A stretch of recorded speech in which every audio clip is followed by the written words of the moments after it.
Quand la femme parle, j'ai acheté un frigo. Pourtant, elle est mariée, hein? Elle est mariée. Le monsieur, j'ai acheté ma voiture. J'ai acheté ma maison. Oui, peut-être que l'argent est sorti de ta poche, mais tu es marié. Donc, il n'y a plus de jeu, c'est nous. Allô? Pourquoi les familles se déchirent? C'est à cause de ce jeu. Tu vois, tu as épousé une femme et puis tu es en train de conjuguer par je.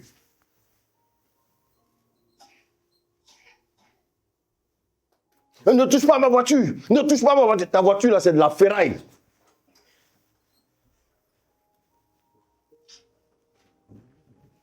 Ne touche pas à ma fille, hein. Ne touche pas à ma fille. La fille, là, c'est pas toi seul qui l'a faite.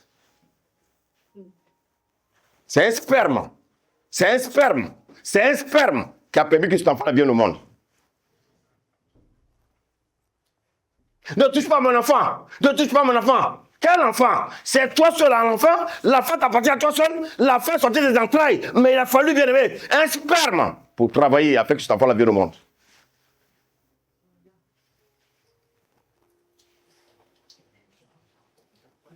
Allô? C'est comme ça, on dit Satan disait dans sa bouche. C'est comme ça que les gens se disent dans leur bouche. Maman, je.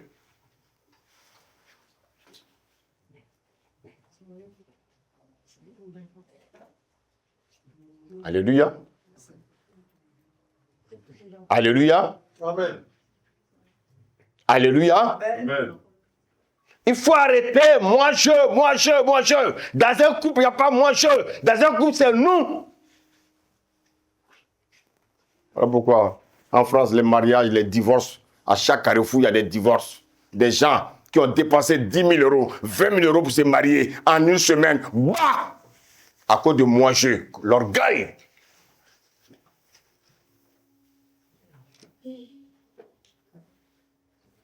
Alléluia. Alors, chrétiens, après avoir entendu ça, allô? Amen. Quelle est la première chose que le diable met dans votre cœur? Quelle est la première chose que le diable met dans votre cœur?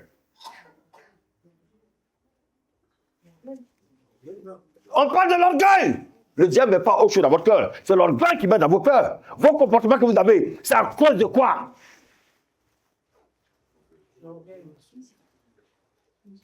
Oh, vous voulez que je vous dise quoi? Le comportement que vous avez là, qu'est-ce qui fait que vous avez ce comportement? L'orgueil?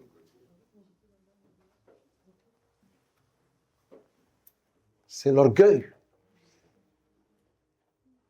Quelqu'un qui ment. Les autres, tu te concentres s'il te plaît. Alléluia. Amen. Quelqu'un qui ment, qu'est-ce qui peut le pousser à mentir? C'est l'orgueil. Quelqu'un qui trompe sa femme, qu'est-ce qui peut le pousser à tromper sa femme? C'est l'orgueil. Une femme qui ne veut pas se soumettre à son mari, qu'est-ce qui peut la pousser à ne pas se soumettre à son mari? Mais alors pourquoi chercher ça? Donc tout péché qu'on commet, ça commence par quoi? L'orgueil. Pourquoi tu ne veux pas obéir à tes parents, enfants? C'est l'orgueil. Ne cherchez pas loin. La première chose qui détruit nos vies, c'est l'orgueil. Alléluia. Pourquoi il y en a qui veulent s'opposer à leur patron au travail? Pourquoi? Il veut atteindre à ma personne. Il me parle comme ça. Pourquoi il me parle comme ça? Ah oui, même si. Pourquoi tu dis ça, même si là? Ton orgueil. C'est ton orgueil. Il n'y a pas autre chose, hein, écoutez-moi bien. Il n'y a pas autre chose qui fait que tu raisonnes là. Il n'y a pas autre chose qui fait que tu veux défier ton chef là. Tu veux défier ton directeur là. Il n'y a pas autre chose. Ce qui fait que tu veux défier ton directeur, c'est ton orgueil.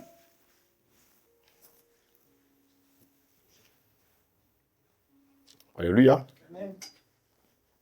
Donc en un mot, pourquoi le diable met l'orgueil dans notre cœur? À votre avis, pourquoi le diable met l'orgueil dans notre cœur?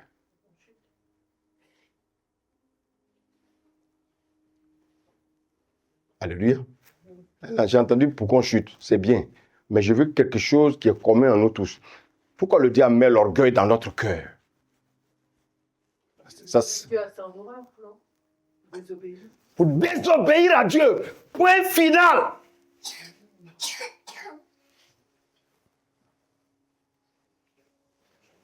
Quand on dit aux gens de lire, de méditer la Bible, pourquoi ils ne veulent pas méditer la Bible? C'est l'orgueil. Vous croyez que c'est quoi? Vous croyez que c'est quoi? C'est l'orgueil. Les gens sont orgueilleux. Les gens sont orgueilleux. C'est l'orgueil qui fait que, bien aimé, on désobéit à la parole de Dieu. Écoutez-moi bien. C'est pas ce qui s'est passé dans le jardin. Adam et Ève, qu'est-ce que Dieu ne leur a pas parlé? Mais ils ont écouté qui? L'orgueil. L'orgueilleux est venu leur parler, ils ont accepté l'orgueilleux, ils sont devenus orgueilleux. Alléluia. Et donc, vous voyez qu'Adam et Ève, ils ont chuté. Mais avant la chute, qu'est-ce qui a précédé la chute? L'orgueil. On le dit. Il n'y a pas de choses. C'est l'orgueil qui nous fatigue. Adam et Ève ont chuté. Leur chute a été précédée par quoi? Par leur orgueil de désobéir à la parole de Dieu. S'ils avaient obéi à la parole de Dieu, ils étaient des personnes humbles. Si tu désobéis à la parole de Dieu, l'orgueil va s'installer dans ta vie.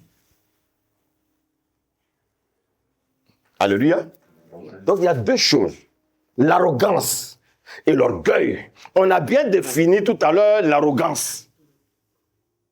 Alléluia. À travers, bien aimé, l'explication d'Océane, une explication qui était très claire. Alléluia. Donc, l'arrogance, il y a une nuance avec l'orgueil. L'orgueil est caché. Alors que l'arrogance, voilà, ça se voit. On voit ça sur l'homme. Regardez vos artistes français, les jeunes artistes français. On voit c'est-à-dire, ils sont arrogants. Pourquoi? Parce qu'ils ont de l'argent. Mais en plus de ça, ils sont orgueilleux.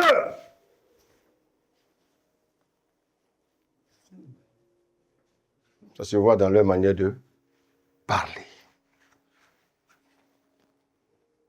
Alléluia. Il y a une chose que tu dois chercher à abréger dans ta vie, c'est l'orgueil.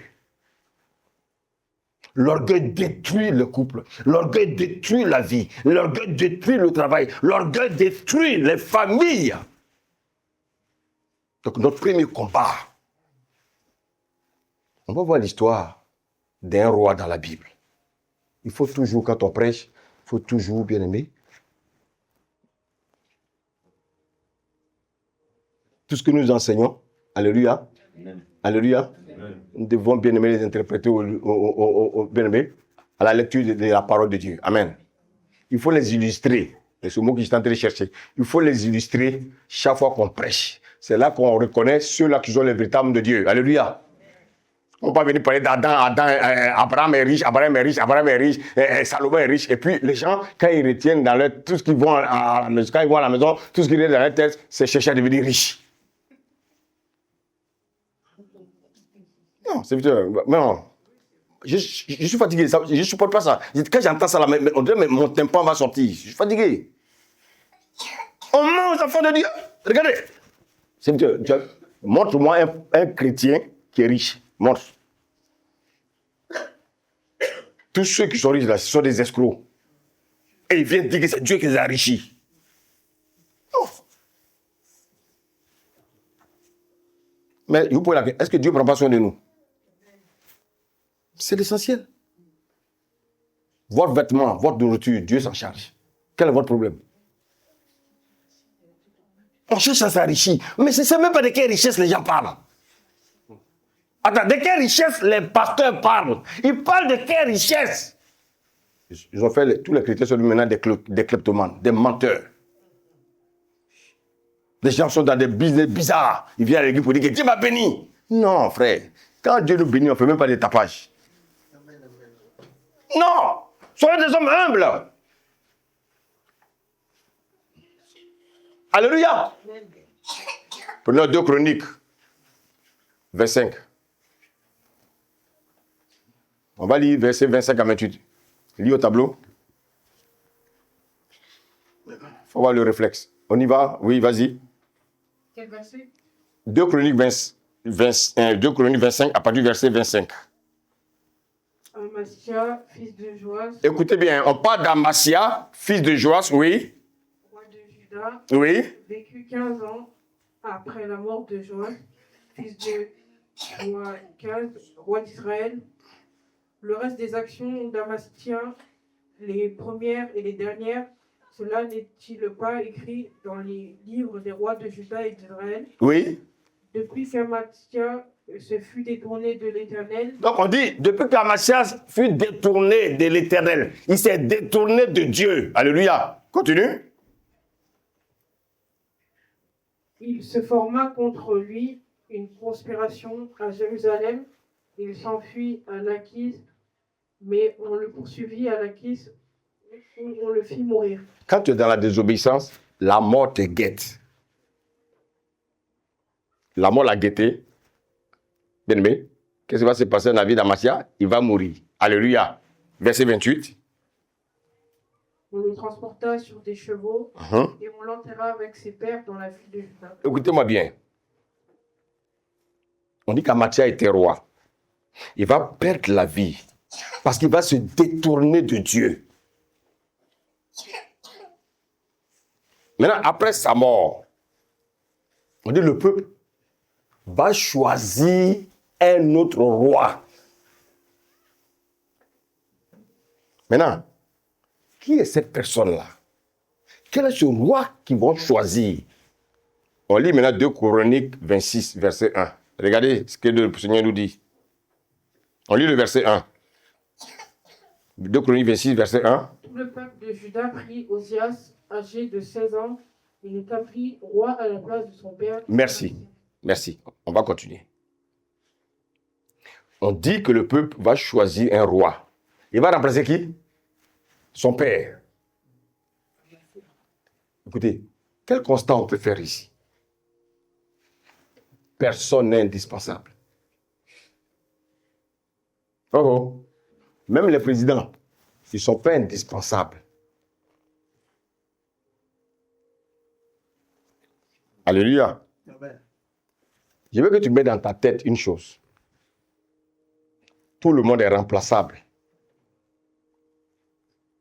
Amen.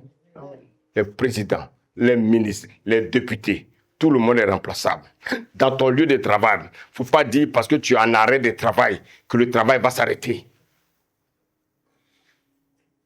Quand tu vas même envoyer ton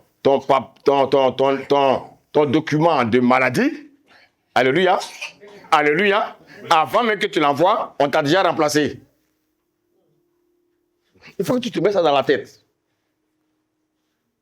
Si tu décides de démissionner, le même jour tu as déposé ta lettre de démission, il faut dire qu'à la même heure, on va chercher quelqu'un pour te remplacer. Beaucoup pensent qu'ils sont irremplaçables. Personne n'est irremplaçable. Et regardez, Amasia, il était le père de celui-là qui va le remplacer. Il s'appelle Osias. Est-ce que quand Amasia est mort, est-ce que Osias a pleuré? C'est son père, non? Donc ça veut dire qu'il a dû pleurer. Est-ce qu'il n'a pas pleuré? Quand on lui a dit de venir, de prendre la place de son père, il a refusé? Ah! Les morts, ils sont morts. Écoutez-moi bien, après l'enterrement, la vie continue. L'homme que tu aimes, Dieu m'a de lui, tu ne peux pas vivre là. S'il meurt, la vie continue. J'ai vu des gens qui ont pleuré. On allait une fois à un enterrement, il y a une fille là. Oh non, je veux partir à ma maman, je veux partir à ma maman. Écoutez-moi bien, sa carte d'identité est tombée dans le trou. Elle a commencé à fuir. Ah, mais tu veux partir à ta maman? Et la carte d'identité tombe, toi tu fuis. Mais rentre. La carte d'entrée seulement tombe dans le trou, toi tu commences à fuir. Quelqu'un qui dit qu'il veut partir à sa maman. Les hommes sont des hypocrites. Les hommes sont des hypocrites. Alléluia. Alléluia. Quand quelqu'un meurt, on pleure. Une semaine après, 2 semaines, c'est fini. Tu ne peux pas dire à ton travail là-bas, oui, comme ma maman est morte, donnez-moi un arrêt d'un an. Non. Tu aimes trop ta maman. Tu aimes trop ta maman. Tu vas demander 1 an d'arrêt. Vas-y. Écoutez, il y a des gens qui ont remplacé leurs femmes, les femmes mortes. Il ne peut pas se séparer de sa femme. Quand elle est morte, après l'enterrement, qu'est-ce qu'il a fait? Et 1 mois après, il a remplacé. Vous savez, quand on prêche, il faut prêcher les choses du quotidien. Il ne faut pas tromper les gens. Ah, ma femme est morte. Donc, comme elle est morte, vraiment, j'aime trop ma femme. Frère, il y en a même. Quand elle est morte, dans la même semaine-là, il la remplace.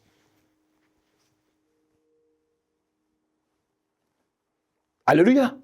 C'est pour vous dire que personne n'est indispensable. Nous sommes tous remplaçables. Aujourd'hui, je suis en train de prêcher. Peut-être je vais mourir. Quelqu'un va prêcher à ma place.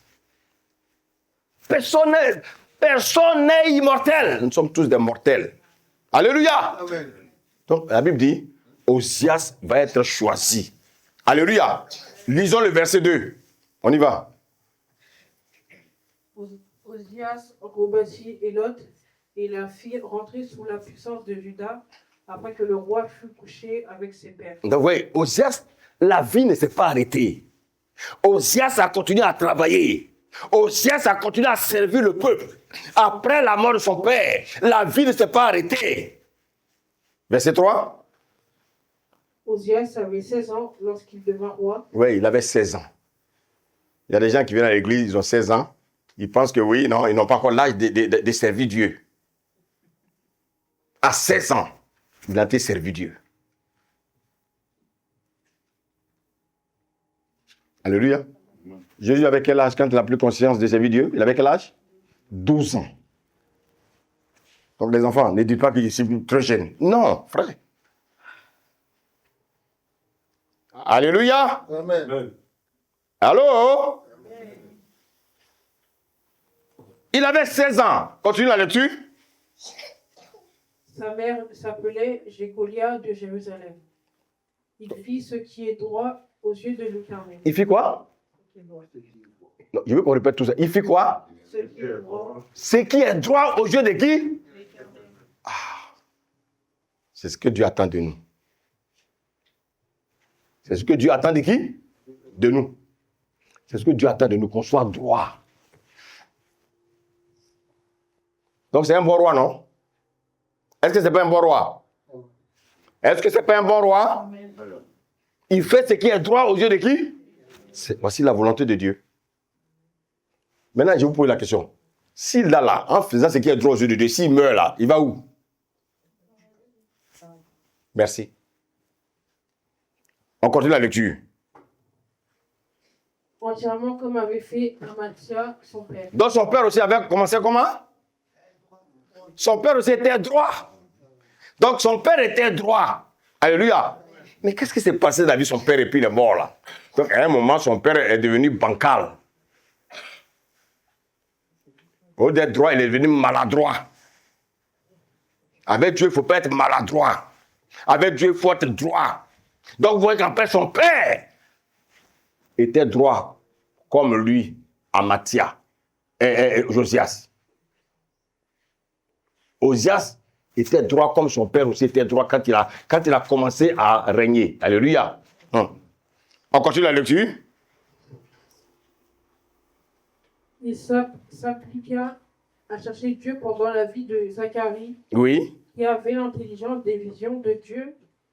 Et dans le temps où il rechercha l'Éternel, Dieu le fit prospérer. Donc vous voyez qu'en fait, il était tellement droit que Dieu le faisait prospérer. Dieu le faisait prospérer. Dieu le faisait prospérer. Quand on est droit, Dieu nous fait prospérer. On continue la lecture. Il se mit en guerre contre les Philistins. Oui.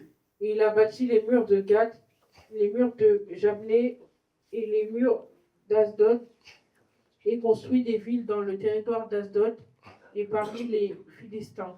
Très bien. Dieu l'aida contre les Philistins, contre les Arabes qui habitaient à Gurban et contre les Maonites. Les Ammonites Regardez ce que la Bible nous dit ici. Vas-y, les Ammonites faisaient des présents à Osias. Regardez, comme il était tellement puissant, alléluia, maintenant, même ses ennemis vont commencer à lui faire des cadeaux. Faites très attention aux cadeaux des ennemis. Eh, oh, vous me suivez? Les politiciens, là, souvent, ils acceptent les cadeaux des pays bizarres. Quand on est un enfant de Dieu, on ne mange pas les poisons. On n'accepte pas n'importe quel cadeau.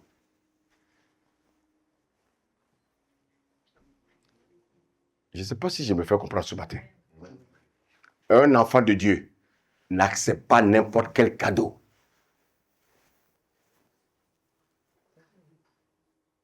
Je reprends. Un enfant de Dieu n'accepte pas n'importe quel cadeau. Des cadeaux qui viennent des Ammonites, alors que ce sont bien aimés des ennemis. Et toi, tu prends. On continue la lecture. Et sa renommée s'étendit jusqu'aux frontières de l'Égypte. On dit quoi? Sa renommée se répand où ça? Jusqu'au trompeté de l'Égypte. Vas-y. Car il devint très puissant. Retenez ça. Donc, il est devenu un homme très puissant. Oh. Rappelez-vous de ce que j'ai dit tout à l'heure. Un simple agent technique. Quand on le nomme chef, il commence à devenir puissant. Allô? Faites attention. Quand dans un poste, on commence à vous acclamer, faites attention, il faut surveiller votre vie. Il faut surveiller votre cœur. Alléluia. Amen. Vous savez, les meilleurs élèves dans les classes, vous savez à quel moment ils commencent à baisser? Quand on commence à trop les acclamer. Ils pensent que c'est lui qui fait. C'est pour ça que quand vous lisez la Bible, Dieu ne va jamais acclamer un de ses enfants. Dieu ne va jamais dire « Ah, félicitations Abraham ». Dieu ne dira jamais « Félicitations Paul ». Dieu dira toujours « Prends courage ». Alléluia. Amen. Continue. Osias bâtit des tours à Jérusalem sur la porte de l'angle, sur la porte de la vallée et sur l'angle, et il les fortifia. Continue. Il bâtit des tours dans le désert et il creusa beaucoup de citernes parce qu'il avait de nombreux troupeaux dans les vallées et dans la plaine. Alléluia. Donc en fait, Osias travaillait, il travaillait parce que la Bible dit qu'il est devenu très puissant. Il est devenu très puissant. Lis le verset 16. Le 16a seulement. C'est-à-dire la première ligne du 16. Lis-moi ça seulement. Pas tout. La première ligne. Mais lorsqu'il fut puissant. Lorsqu'il fut puissant. Qu'est-ce qui va se passer? Son cœur s'éleva. Merci. Cet homme qui était droit. Cet homme qui était, on croyait qu'il était humble. Alléluia. Mais en fait, il y a un serpent qui était caché en lui. Alléluia. Amen. Voici cet homme. On dit qu'il était droit comme son père.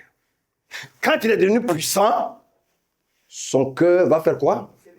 Son cœur va s'élever.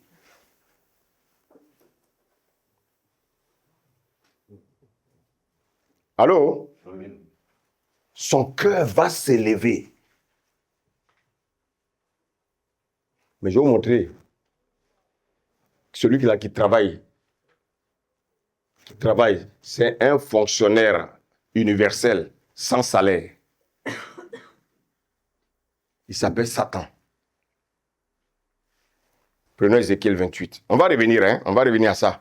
Mais prenons Ézéchiel 28, s'il vous plaît. Ézéchiel 28, le verset 1 à 2.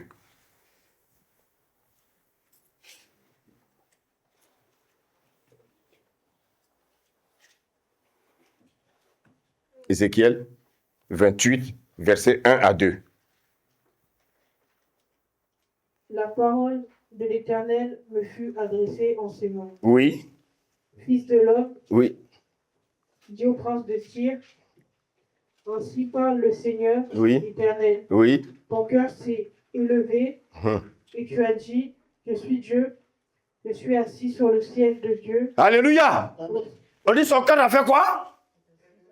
Donc, qui a eu le cœur élevé d'abord?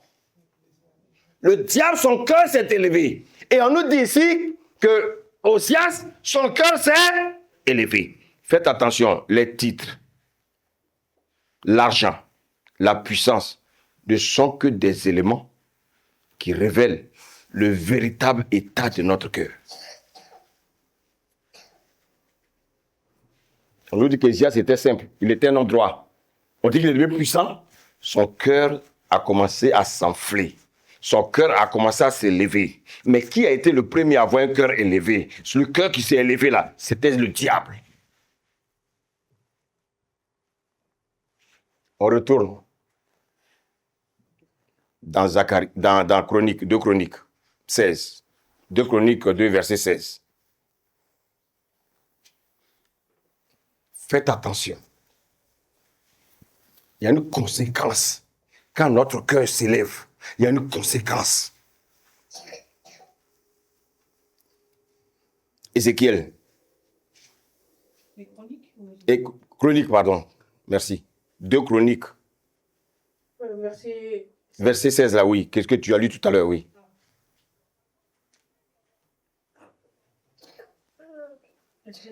Combien?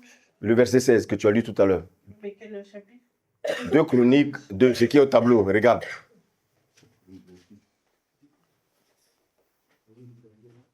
Deux Chroniques. Lorsqu'il fut puissant, son cœur s'éleva. Quand notre cœur s'élève, quelle est la conséquence? Lis la suite. Pour le... Lis. Pour le perdre. Pour le perdre.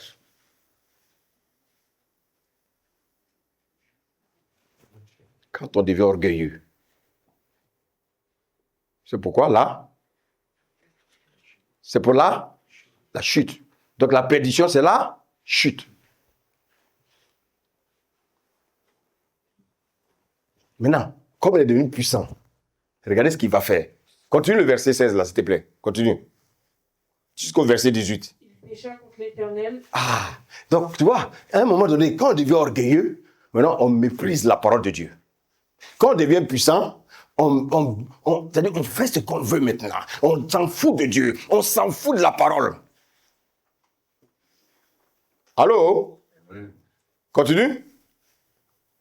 Son Dieu, il entra dans le temple de l'Éternel pour brûler des parfums. Est-ce que lui doit servir dans l'Éternel, dans le temple? Parce qu'il est roi, parce qu'il est puissant, il veut maintenant prendre la place des sacrificateurs. C'est comme ça qu'il y a des personnes, ils viennent dans l'église, ils veulent prendre la place du pasteur, parce qu'ils ont des connaissances.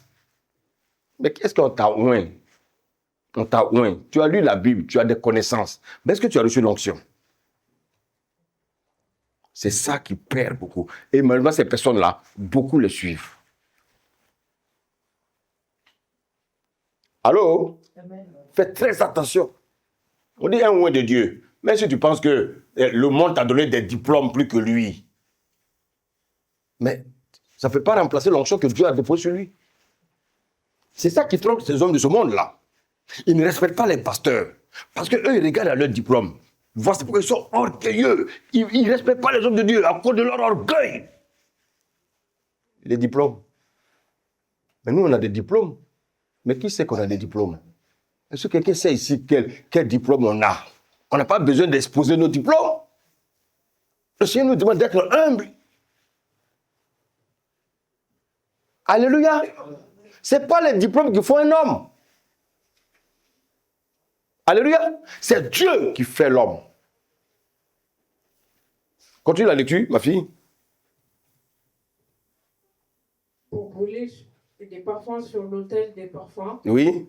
Le sacrificateur Azaria entra après lui avec 80 sacrificateurs de l'Éternel, hommes courageux. Alléluia. Regardez bien. C'est pas parce que tu as tes diplômes que tu vas venir diriger une église. Donc, regarde ce que le sacrificateur va faire. Il va dire, écoute, rejoins ta place, parce que le temple, là, c'est nous qui avons reçu l'appel, pas toi. C'est nous les sacrificateurs. On laisse souvent des présidents de la République venir à la chair, souvent venir raconter leur vie, alors que la chair est sacrée. Tout ça, parce qu'on veut leur argent. Alléluia. Alléluia. Il vient profaner le temple de Dieu parce qu'il est roi. Ce qu'il ne faisait pas auparavant. Vous avez vu, quand Dieu nous donne une position, ça monte à la tête. Continue, ma fille. Qui s'opère au roi d'Osias et lui dit, tu n'as pas le droit, Osias, d'offrir des parfums à l'Éternel. Il n'a pas le droit. Continue. Ce droit appartient au sacrificateur. Voilà. Ce droit appartient au sacrificateur. Un homme de Dieu, aucun païen, aucun riche dans l'église ne doit venir prendre sa place. Tu as tes millions. Garde tes millions. Jacques 5 dit, vos richesses sont pourries. Alléluia. Ayons la crainte de Dieu. Les choses de Dieu sont sacrées. Il y a des hommes de Dieu. Bien, mais qu'est-ce qu'ils ont fait? Ils ont détruit l'œuvre de Dieu parce qu'ils veulent faire plaisir à des personnes. Maintenant, j'ai décidé de ne plus faire plaisir à quelqu'un. Je vais plaire à mon Dieu. Moi, je viens, je prêche la parole. Si tu veux prendre, tu prends. Tu ne veux pas prendre, je ne peux pas t'obliger. Voici un véritable homme de Dieu. Regardez sa réaction. Il a dit, tu es roi, mais il faut que tu dégages de là. Combien d'hommes de Dieu aujourd'hui qui peuvent faire ça? Des hommes qui sont rentrés dans la compromission. Parce que tout ce qui les intéresse, ce sont les choses du ventre et du bas-ventre. Continue, ma fille, la lecture. Fils d'Aaron, qui ont été consacrés pour les offrir. Sors du sanctuaire, car tu commets un péché. Sors! Il a dit sors! Tu es directeur, tu es président, tu es le roi. Mais sors! Parce que tu viens profaner l'œuvre de Dieu. On ne vient pas à l'église pour s'amuser. On ne vient pas à l'église pour faire ce qu'on veut. On vient à l'église parce qu'on a la crainte de Dieu. Il y a des gens que Dieu a établis. Il faut les respecter. Même si ces hommes n'ont pas les moyens, même s'ils sont au chômage, même s'ils ne travaillent pas, même s'ils n'ont pas l'argent, il faut les respecter parce que ce sont des loin de Dieu. On continue la lecture. Et cela ne tournera pas à ton honneur devant l'Éternel Dieu. Continue.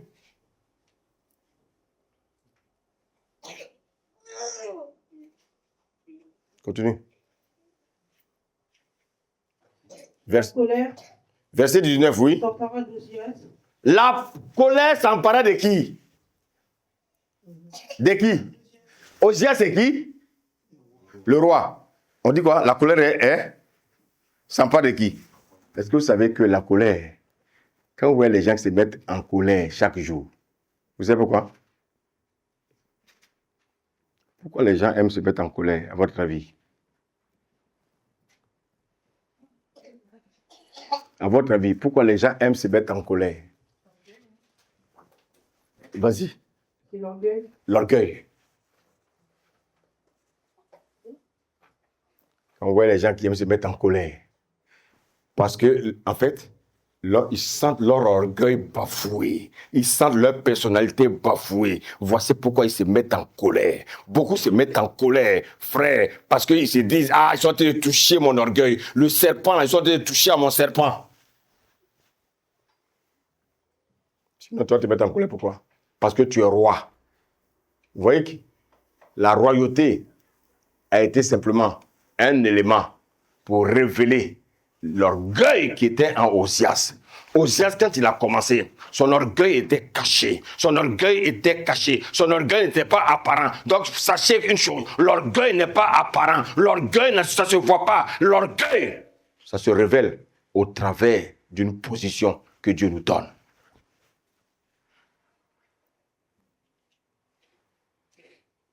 Pourquoi tu te mets en colère? Pourquoi, à votre avis, pourquoi Caïn s'est mis en colère et il a tué son frère? Son orgueil. Il a senti son orgueil bafoué. Il s'est dit, ce gars-là, il a touché à mon orgueil. Voici qu'il a tué son frère. Dit le roi, la colère s'empara du roi. La colère. Les gens se mettent en colère. Ils sont fâchés. Ils sont irrités. Pourquoi? Parce que tu as touché à leur serpent. Le serpent de l'orgueil. Pourquoi il m'a parlé comme ça? Maintenant, moi, il m'a parlé comme ça. Pourquoi il me parle comme ça? C'est parce que tu es orgueilleux que tu n'acceptes pas qu'on te parle comme ça. Parce que tu es qui? On ne peut pas te parler, tu es qui? Tu n'es rien, tu es mortel. Alléluia. Alléluia. Amen. Ça, je retiens. Je vais prêcher, je suis la colère. Là, ça va être très, très dur. Aujourd'hui, je mets une parenthèse. Alléluia. On continue la lecture.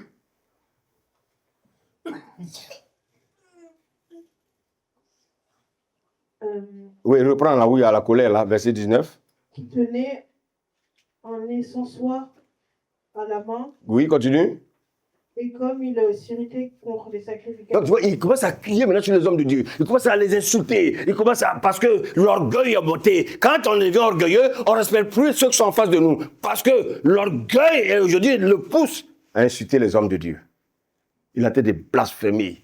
Il a été des bêtises. Dans la maison de Dieu, beaucoup d'orgueilleux, ils pensent qu'ils connaissent Dieu. Parce qu'ils connaissent des versets. Parce qu'ils ont bien aimé, parce qu'ils ont la rhétorique. Ils pensent qu'ils sont dans la volonté de Dieu. Faites attention. On ne vient pas dans une église pour venir, bien aimé. On nie un homme de Dieu. On ne vient pas, bien aimé, pour mépriser un homme de Dieu. On ne vient pas pour dire à l'homme de Dieu, oui, Dieu m'a dit ceci, frère. Fais attention. Tu ne peux pas prendre la place de l'homme de Dieu. Ce n'est pas possible. C'est Dieu. C'est Dieu qui remplace son serviteur, pas toi. Malgré tes connaissances, malgré tes diplômes, garde-les pour toi. Pas dans la maison de Dieu. Alléluia. Continue, serviteur. Et servante, oui. La lèpre éclata sur son front. Qu'est-ce qui s'est passé? Après tout ce qu'il a fait là, qu'est-ce qui s'est passé? La lèpre, c'est quoi? La lèpre, c'est quoi? C'est une maladie. On vous a dit tout à l'heure. L'orgueil précède la chute.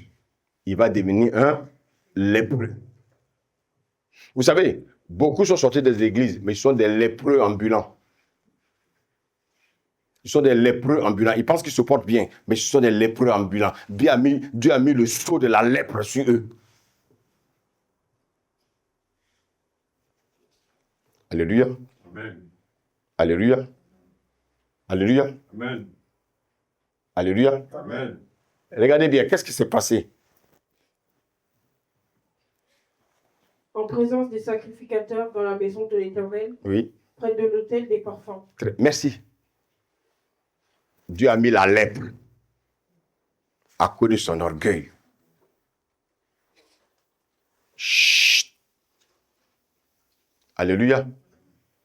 Dieu a mis la lèpre à cause de son orgueil. On a dit que l'orgueil précède la chute. Donc Osias est en train de chuter. Faites attention à l'orgueil qui vous fatigue là. Le serpent d'orgueil qui est caché dans votre cœur. Il faut le faire sortir. Alléluia. Amen. Alléluia. Amen. On dit son cœur s'éleva. Le cœur d'Osias s'éleva. Regardez, Genèse 12. Genèse 12, versets 1 à 4. L'Éternel dit à Abraham, va-t'en de ton pays, Oui. de ta patrie Oui. et de ta maison, de ton père, Oui. dans le pays que je te montrerai. Oui.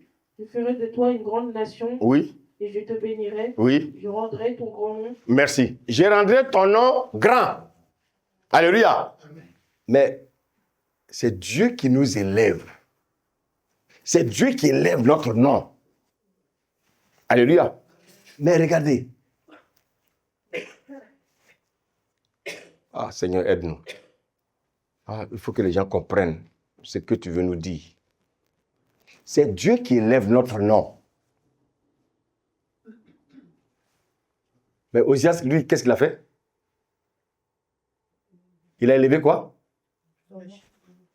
Il a élevé quoi? Vous suivez le message ou bien ne suivez pas? Il a élevé quoi? Ne parle pas d'orgueil. Il a élevé quoi? Son cœur. Élever son cœur, c'est ça qu'on appelle l'orgueil. Alléluia. Dieu lui, il élève quoi? Notre nom. Donc un homme ne peut pas élever son nom. Qui élève notre nom? C'est Dieu. Mais comment Dieu élève notre nom? Quand on fait quoi? Oui. Comment Dieu élève notre nom? Quand on abaisse quoi? Notre cœur.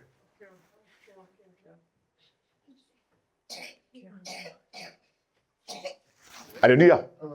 Si toi tu veux élever ton cœur, Dieu abaisse quoi? Ton nom. Je reprends. C'est Dieu qui élève notre nom. Si toi tu élèves ton cœur, Dieu fait quoi? Il abaisse ton nom. Si tu abaisses ton cœur, qu'est-ce que Dieu fait? Il élève ton nom. Regardez, quand Osias a élevé son cœur, Dieu a baissé son nom. Il est devenu un lépreux. Du roi, il est devenu lépreux. Donc quand il va passer, on dira quoi maintenant? On ne dira plus le roi Osias. On dira quoi? Le lépreux. Est-ce qu'on peut acclamer le Seigneur? Alléluia. Alléluia. Oh, moi j'aime la parole. J'aime la parole. J'aime la parole.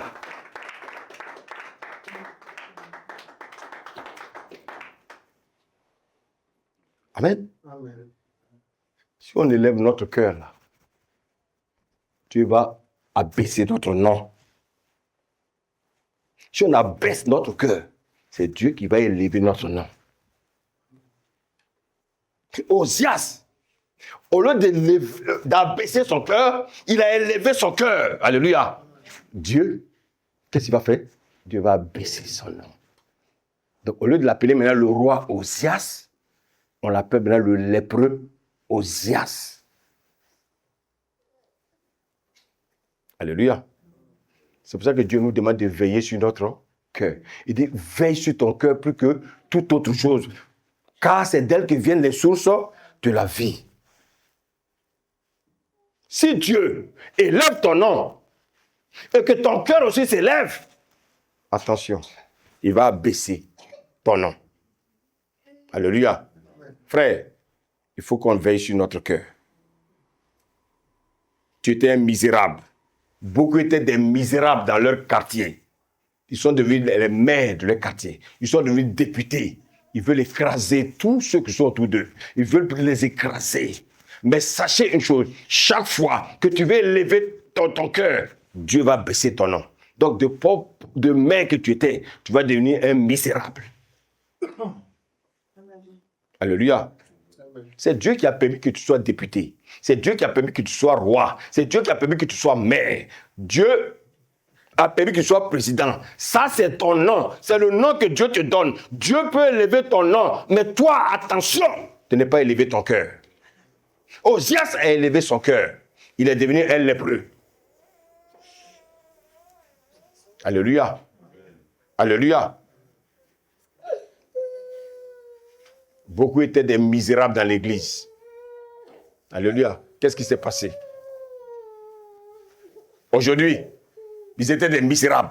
Dieu leur a donné une position. Alléluia.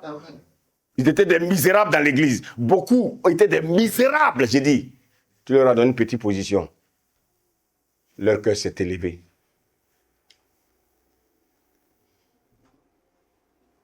Alléluia. Amen. Alléluia. Amen. Dieu t'a donné un mari alors que tu souffrais. Depuis que tu as eu un mari, ton cœur s'est élevé. Faites attention. Dieu t'a donné un travail alors que tu étais au chômage. Ton cœur s'est élevé. Alléluia. Amen. Beaucoup étaient des simples employés dans leur travail. On leur a donné un poste élevé. Leur cœur s'est élevé. Alléluia. Faites très attention. Vous savez, Jésus, la Bible dit, il a été souverainement élevé parce que Jésus a baissé son cœur. Vous savez, l'orgueil est très subtil. C'est pour ça que quand tu demandes à quelqu'un, est-ce que tu es orgueilleux? Il a du mal à répondre parce que personne ne veut se dire qu'il est orgueilleux. Mais l'orgueil est caché là. La Bible dit, quand Osias est devenu puissant, son cœur s'éleva. Alléluia. Mais comment tu te vois intérieurement? Comment vois-tu les autres qui sont en face à cause de ton nouveau poste, à cause de ta nouvelle voiture, à cause de ta nouvelle maison? Ton cœur s'éleva. À cause de ton nouveau statut, tu méprises ton pasteur. À cause de ton diplôme, tu méprises ton pasteur. À cause de ta nouvelle position, tu critiques ton pasteur. C'est parce que ton cœur s'est élevé. Aujourd'hui, tu arrives dans des services, celui qui était ton collègue, il refuse qu'on le tutoie. Pourquoi tu me tutoies? Pourquoi tu me tutoies? C'est moi le chef ici. C'est moi la directrice. C'est moi, c'est moi, c'est moi, c'est moi, c'est moi. On a vu ça dans Ézéchiel 28. Pourquoi? Parce que le cœur s'élève. Ne me tutoie pas. Mais regardez. C'est là qu'on va terminer. Prenons le psaume 51, s'il vous plaît. Le psaume 51, verset 3.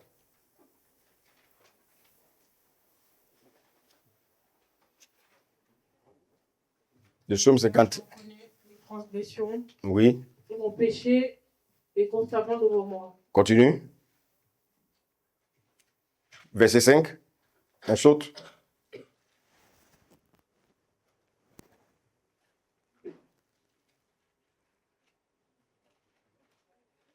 Psaume 51, verset 5.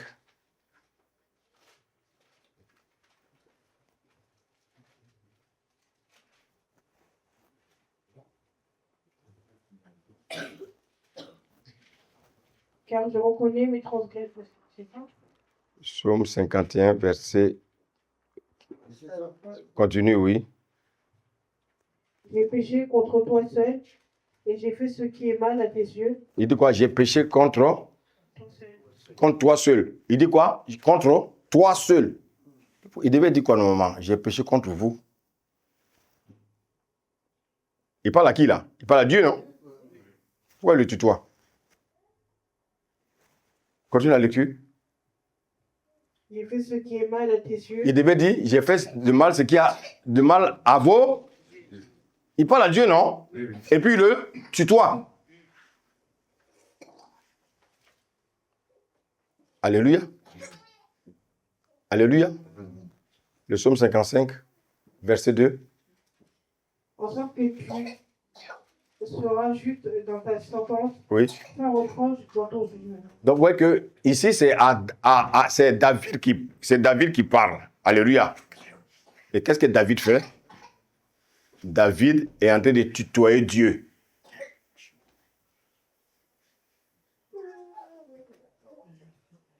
David est en train de tutoyer Dieu. Alléluia. Mais est-ce que Dieu se plaint quand on le tutoie chaque jour? Pourquoi il y a des gens qui ne veulent pas qu'on les tutoie? Alléluia. Les gens sont arrogants pour rien. Les gens sont orgueilleux pour rien.